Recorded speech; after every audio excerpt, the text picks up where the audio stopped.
Ayaw tumigil ng aso sa kakatahol sa labas at yun ang nagligtas sa buhay ng isang babae. Bagamat marami namang pagpipilian kung nais mo talaga magkaroon ng alaga, ay palaging merong mabalahibong kaibigan tayong nangingibabaw para sa nakakarami.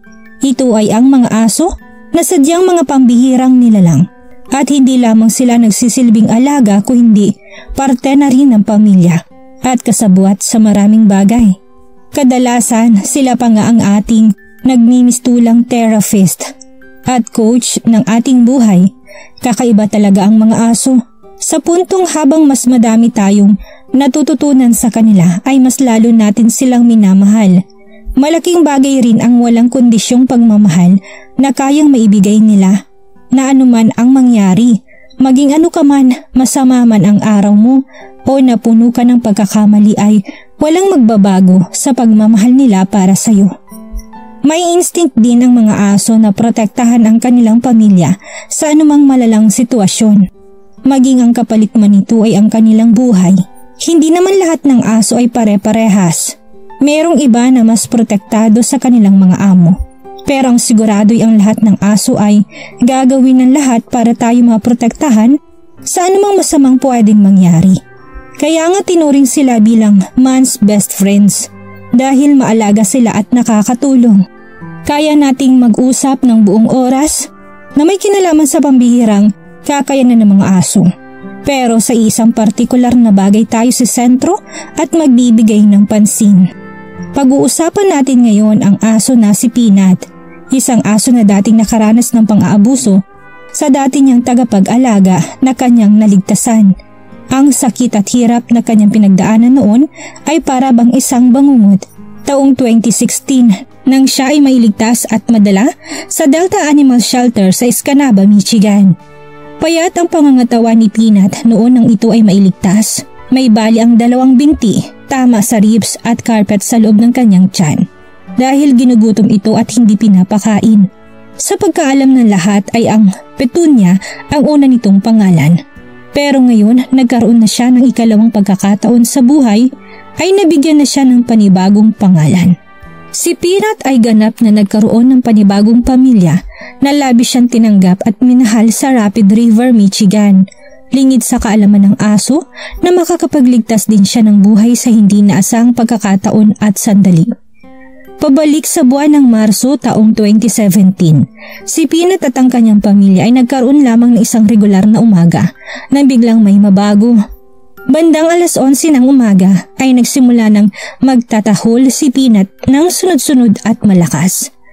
Wari na babagabag din ito at walang ginawa kung hindi ang magtatakbo sa paligid na parang hindi mapakali. Nanakbo naman si Peanut papunta sa kanyang amo na nakilos ngayon sa garahe para sa ilang proyekto. Inalerto siya ni Peanut. Sinesenyales na nais nitong lumabas. Ang kinikilos ni Peanut ay sadyang nagdala ng kalituhan sa pamilya dahil hindi pa umakto ng ganun si Peanut dati. Kaya naman ninais na rin niyang malaman kung ano talaga ang nais nitong ipahiwatig. Lingid sa kanilang kaalaman na may magandang rason pala sa inaasal ni Peanut ngayon. Nang siya'y makalabas ay agad na itong nanakbo patungo sa isang damuhan sa likurang banda ng kanilang bahay. Buong bilis niya itong pinuntahan at nang masundan ito at maabutan ng kanyang amo ay nagulat silang matagpuan ng isang walang saplot na 3 taong gulang na batang babae. Nilalamig ng sobra, ang munting bata ay hypothermic na kung hindi lamang dahil kay Peanut ay walang makakakita sa bata ng tama sa oras para ito mailigtas.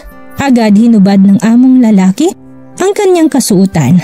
Binalot ito sa bata at agad itong kinarga. Hindi sila nagdalawang isip na ipasok muna ito sa kanilang tahanan at doon tumawag sa 911 para mag-report. At kung iniisip nyo na sa ganitong paraan na lamang magtatapos ang kalungkutan ng istorya, ang nag-iisang salita na nakakaya lamang sambitin ng bata sa mga oras na yun ay ang salitang doggy. Kung may dapat kang alamin sa pagkakakilanlan ng Michigan, ang unang dapat malaman mo ay ang hindi magandang klima nito sa taglamig, lalo na sa northern at western regions dahil na rin sa malayelong lamig ng temperaturang hindi basta kakayanin ng sinumang tao, lalo na kung hindi ka sanay. Isipin niyo na lamang ang maaring sapitin ng isang munting bata kung hindi ito natagpuan ni Peanut. Ang mga otoridad naman na nagsidatingan na rin noon sa eksena ay agad ang nagsagawa na aksyon. At isa na dito ang ilayo muna ang bata sa kanilang tirahan. Napag-alaman ng mga otoridad na nakatira lang pala ang bata hindi kalayuan sa kanila at kung paanong napunta siya sa lugar na yon nang walang saplot ay kanilang aalamin pa lamang. Pero ang malinaw ay sobrang tinakwil na ang bata ng sarili nitong mga magulang. Ang batang babae ay may kapatid din doon sa kanilang bahay. Kaya naman nadamay din ito sa paglipat nila sa isang foster care na tahanan. Mabuti na lamang na ang munting hypothermic na batang babae ay maayos nang gumaling matapos nitong makuha ang pag-aalagang kanyang kailangan. Wala na rin silang masyadong impormasyon sa kung ano ang nangyari sa batang babae at kanyang kapatid pagkatapos. Umaasa na lamang sila na mabibigyan na ngayon ang magkapatid ng panibagong pag-asa at panibagong buhay. Gaya ni Peanut, ang pamilya ni Peanut ay labis na natuwa at humanga dito. Labis nila itong pinagmamalaki sa lahat dahil sa pinakita nitong kabayanihan. Naisip nila na posibleng base sa sarili niyang karanasan ay parang may dala na siyang ika-6 na pandamdam na laging dala-dala.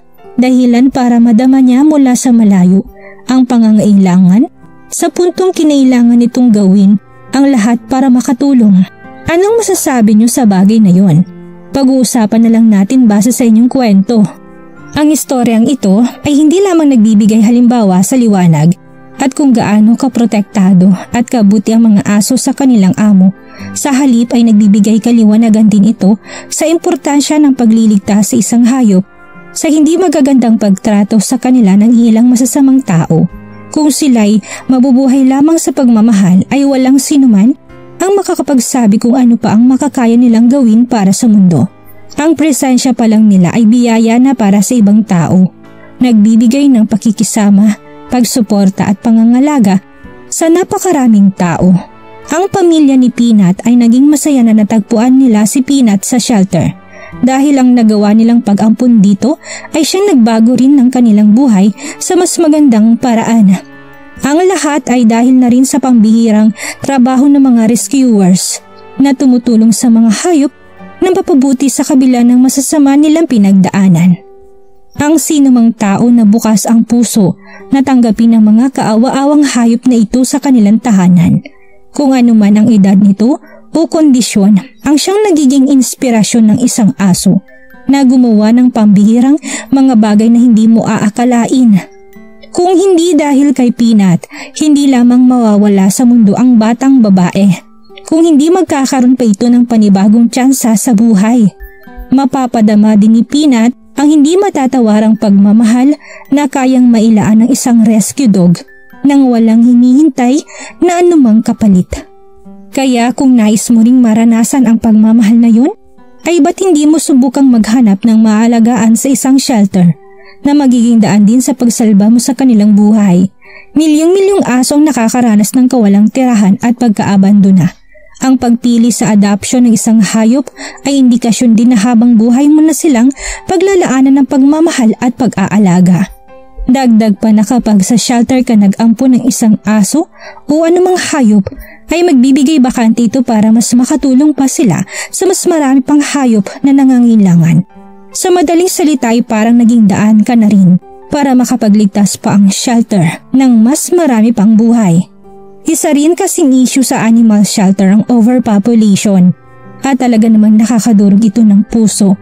Libo-libong mga hayop doon ang hindi nalalaman ang kagandahan ng pagkakaroon ng pamilya at maayos na tahanan.